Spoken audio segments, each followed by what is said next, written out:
जय श्री कृष्णा। जय गोगा जी महाराज की जय। भादव मास में गोगा जी चरित्र का 20वां दिन हम सब मिलके सुनते हैं। जब गोगा जी ने देखा कि ऐसा लगता है राजकुमारी साथ जबरदस्ती हो रही है, ध्यान से देखने से उन्हें आमेर के राजकुमार में घोड़े सेंस के नदारत दिखे। आमेर ने रेस को बग्गी भी गायब कर दी।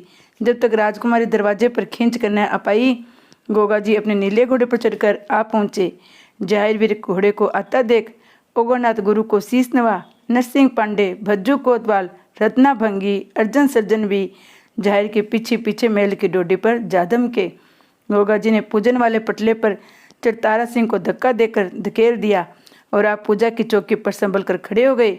इधर सेवकों द्वारा सिज्जा सिंह राजकुमारी को खींचकर दरवाजे पर ले गए।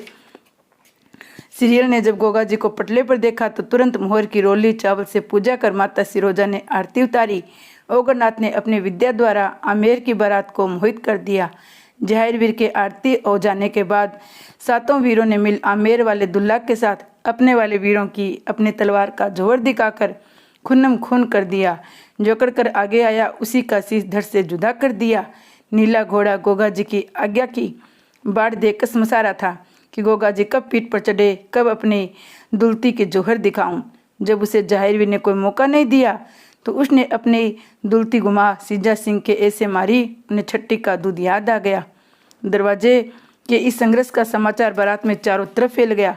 तब कुछ आमेर के मतवाले वीर योद्धा आगे बढ़े। उनकी भी बागड़ के वीरों के सामने कोई पार न बसाई। उनमें से कई अपना शीश कटाकर सर्वक सिधार गए, कुछ भाग गए। बागड़ के इन वीरों ने अपने तंबू में पहुंचकर अपने गुरु की कृपा का गुणगान किया। भक्तों, आमेर की बारात के पिटने का दोष आमेर वालों ने राजा सिज्जा सिंह के ही सिर थोपा। आमेर नरेश ने राजा सिज्जा सिंह से कहा, आपने बागड़ से बारात बुलाकर हमें बहुत बेइज्जत किया है। हम लोग पीटते रहे, आप खड़े तमाशा देखते रहे। क्या तंवर मसीह अपनी इस वीरता का गुणगान करते नहीं अगाते? गुप्त द्वार पर बारूठी कराने का तुम्हारा षड्यंत्र हम समझ गए। आपको बागड़ वालों का राजकुमार पसंद है। बागड़ वालों के चले जाने के बाद अपने अपमान का बदला लिए बिना नहीं जाएंगे। इस पर राजा सिज्जा सिंह ने आमेर नरेश को विनयपूर्वक समझाया कि आपका विचार गलत है। मैंने तो आपके हित के लिए दूसरा द्वार खुलवाया था, मगर क्या करूं, पासा ही उल्टा पड़ गया। उधर गुरु गोरखनाथ ने संजीवनी विद्या द्वारा पेड़ों पर मक्खी बने बारातियों को चेतना दी। हाथी घोड़े पैदल पलटन, राजा महाराजा रिसालेदार फौजदार अपने अपने घोड़ों पर सवार हो गए। गुरु गोरख के चरण छूकर राजा उमा सिंह जेवर सिंह अपने अपने हाथी पर चढ़ धोसा बजाकर आमेर नरेश को चारों तरफ से घेर कर चौबंदी कर ली। हाथी घोड़ों ऊँटों पर चढ़े चढ़े ही मारा मार मचा दी।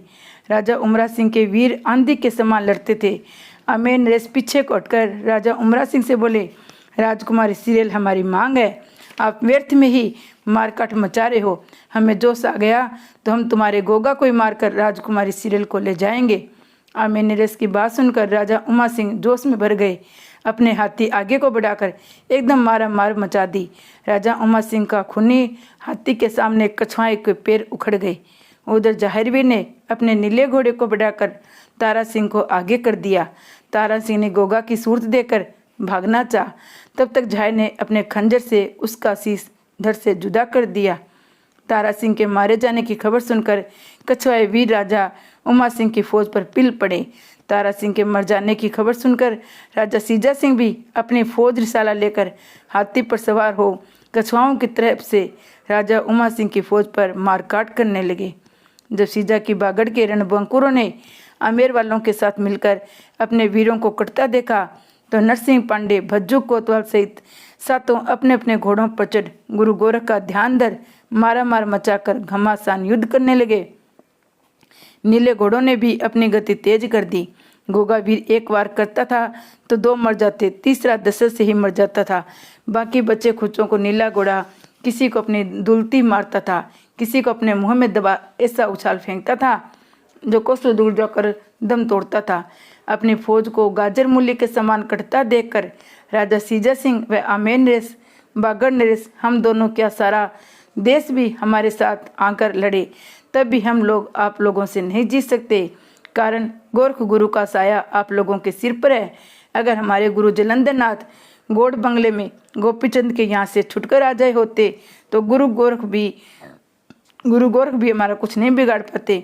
कल नवमी है, मंगलवार का दिन है, इसलिए राजकुमारी को है होना जरूरी है। इसके अलावा आमेन नरेश का पुत्र तारा सिंह भी स्वर्गवासी हो चुका है। ये भी अब आपसे लड़ना नहीं चाहते, इसलिए आप हम लोगों को क्षमा करें। अपने राजकुमार जाहिरवीर का विवाह हंसी खुशी हमारी राजकुमारी के साथ कर ले, ताकि मैं नरसिंह पंडित को दिया वचन पूरा करूं। आशा है आप हम दोनों के अपराधों को क्षमा करेंगे। मैंने जो बारात आमेर वालों की बुलाई थी, वे आपके नरसिंह पंडित की आज्ञानुसारी आपकी वीरता दिखाने के लिए बुलाई थी। आप नरसिंह पंडित से पूछ सकते हैं। भक्तों, राजा सीजा सिंह को अधीनी देख राजा उमरा सिंह ने अपना हाथ उठाकर बिगुल बजवा लड़ाई बंद करवा दी। गुरु गोरखनाथ द्वारा राजकुमार तारा सिंह का जिंदा होना। भक्तों, इस प्रकार सुलह हो जाने पर सब वीरों ने बड़ी खुशी मनाई। राजा उमा सिंह ने आमेर नरेश के गले मिलकर उन्हें धीर बंधाई कि राजकुमार तारा सिंह के स्वर्गवासी होने का हमें बड़ा दुख है, पर ईश्वरी विधान ही मनुष्य का कोई बस नहीं चलता। अब आपको और राजा सीजा को चाहिए जाकर गुरु गोरखनाथ के चरण पकड़ लो। उनकी कृपा से आप दोनों के संकट दूर हो जाएंगे। इन दोनों नरेशों ने बागड़ की बारात के पड़ाव पर जाकर गुरु के चरण पकड़कर अपनी गलतियों की माफ़ी मांगी। गुरु ने प्रश्नो आमेर नरेश के शीश पर अपना हाथ रखकर अपनी धुनी से भभूति उठाकर संजीवनी विद्या द्वारा मंत्र सिद्ध कर राजा हरिनारायण को दी और कहा, ये भभूत अपने मृतक राजकुमार के माथे पर लगा देना। ये मंत्र उसके मुंह के भीतर रख देना। उसके प्रभाव से राजकुमार तारा सिंह जीवित हो जाएगा। और महाराजा सीजा सिंह बोले, आपको क्या चाहिए? वह बोले, मुझे क्या चाहिए? अगर आप कुछ मुझे देना ही चाहते हैं, तुम्हारे गुरुदेव जलंधरनाथ बंगले की केस से छुड़वा लाए। इस पर गोरखनाथ राजा सीजा की भावना को समझकर बोले, राजन, ये मेरा कर्तव्य है। अभी मैं अपने गुरु मच्छंद्रनाथ जी को छुड़ाकर तिरिया राज्य से लौटा हूँ। अब गोगा के ब्याह की दावत खाकर कुछ दिन पीछे राजा गोपीचंद की नगरी में पहुँच उनकी माता मैनावती से मिलूंगा। उसके द्वारा योगी जलंधरनाथ जी को छुड़ा कर लाऊंगा। मेरे गुरु मच्छंद्रनाथ और आपके गुरु जलंधरनाथ जी दोनों गुरु भाई हैं। इस नाते आप भी मेरे गुरु भाई के बराबर हो। अब कल के दिन आप अपनी कन्या का हाथ पीले कर पुण्य के भागी बनो। दोनों नरेश प्रश्न हो चल पड़े। राजा सीजा सिंह तो राजकुमारी सीरियल के विवाह का इंतजाम करने में जुट गए। उन्होंने अपने सेवकों द्वारा नगर के नामी हलवाइयों को बुलाकर विविध प्रकार से दावत का उत्तम सामान तैयार करवाने की आज्ञा दी। स्त्रियों ने ढोलक मंजीरे बजाकर मंगल गान गाए। अगले दिन ही ब्याह की सब तैयारी रानी सिरोजा की देखभाल में हुई। उधर आमेर नरेश के तारा सिंह के शीश पर धड़ से जोड़कर गोरख गुरु की बताई विधि से अपने राजकुमार को जीवित कर लिया। हंसी खुशी अपने नगर को लौट गए। उन्होंने अपने नगर में पहुंचने पर यह घटना किसी को नहीं बताई, फिर भी सबको पता पड़ गया। नगर की जनता ने आपस में यही कहा, जान बची लाखों पाए, लौट के बुद्धू घर को आए। जाहिरवीर गोगा जी और राजकुमारी सीरियल का विवाह। राजा उमा सिंह ने गोगा जी के विवाह की तैयारी बड़ी धूमधाम से की। नरसिंह पंडित से पुरोहित का काम कराया। उनके बताए अनुसार देवी देवताओं का पूजन गुरु गोरखनाथ के साय में हुआ। नीले घोड़े की सुनहरी साज से सजाया गया। गोगावीर का मामा हरि सिंह के लाए हुए सुनहरी काम के जामे और पजामे से सजाया गया। मोती मणियों की माला जाहिर के गले में पहनाई गई। छबीलदे के पति गोगा जी के फूंपा नवल सिंह चौहान भांजे वाले को मान सम्मान के साथ हीरे पन्ने की मालाएं भेंट की। गोगा के सब मित्र भज्जू कोतवाल, रत्ना भंगी, अर्जन सर्जन के सम्मान सजकर अपने अपने घोड़ों पर चढ़ गए। कोई उन्हें निज जाति का नहीं समझ सकता था। वह चारों शहजादों के समान जच रहे थे। संगलदीप की पद्मनिया इनके साथ ब्याह करने को ललचाती रही। गोगावीर की बारात गाजे बाजे के साथ राजा सीजा सिंह के महल के पास जनमासे में जा पहुंची।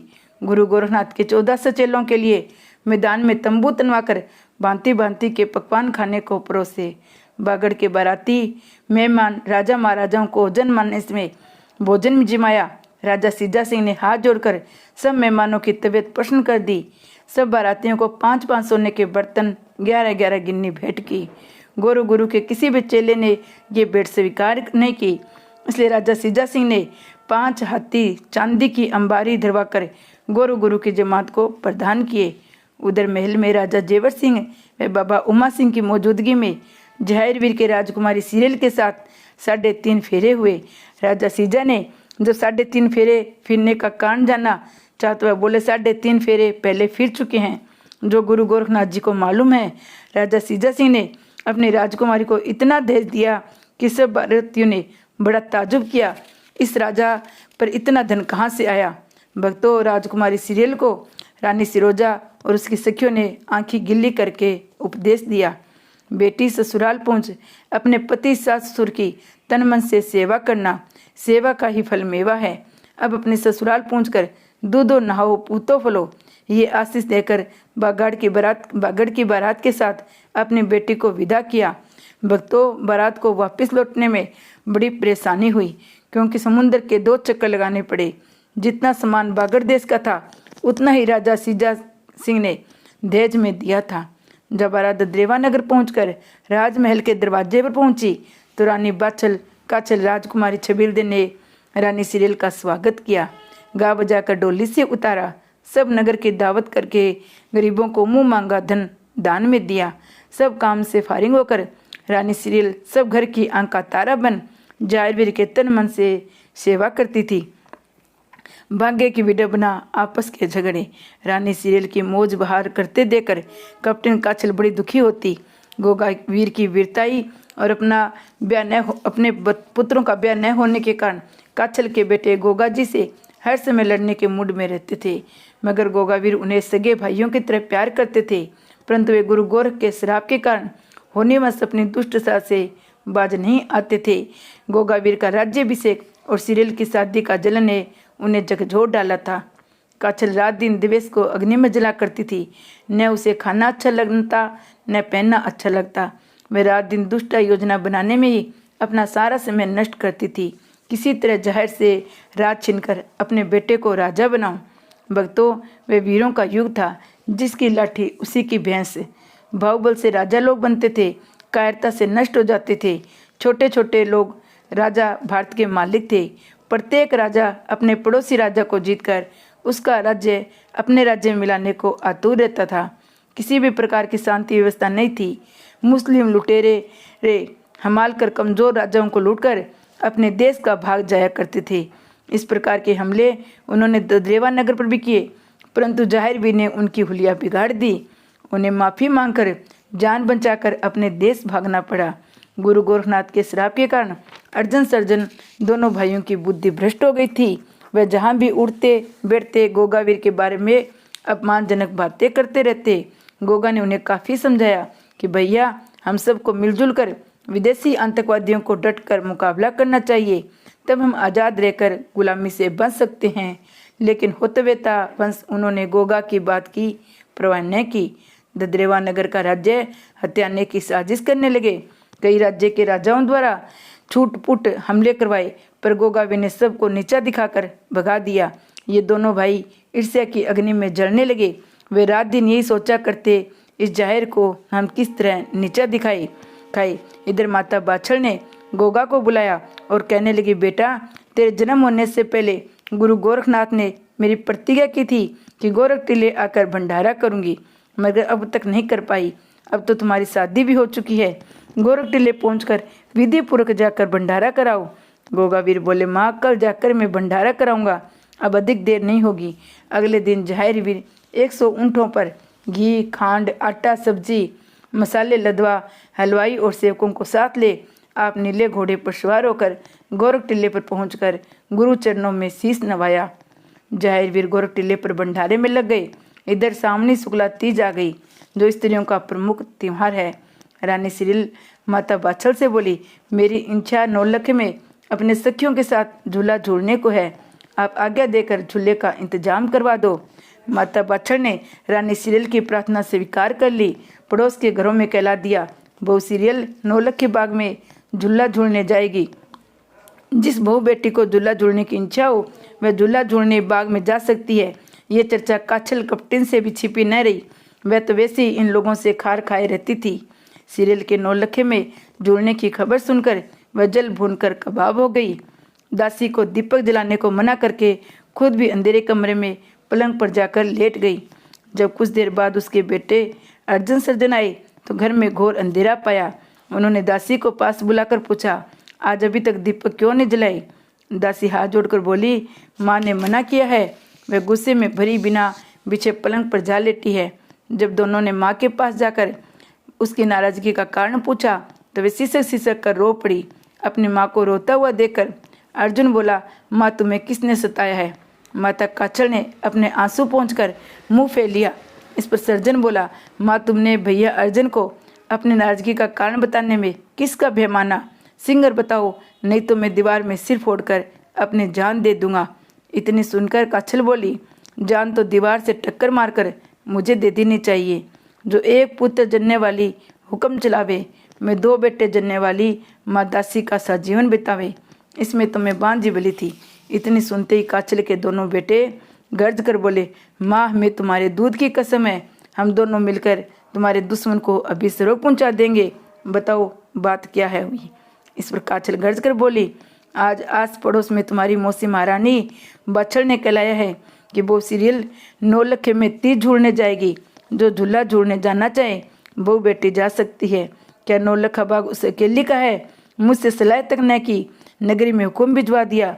तुम्हारा चाहिए कल सुबह के तीजों के दिन बाग के फाटक पर ताला लगाकर पहरेदार बिठा दो।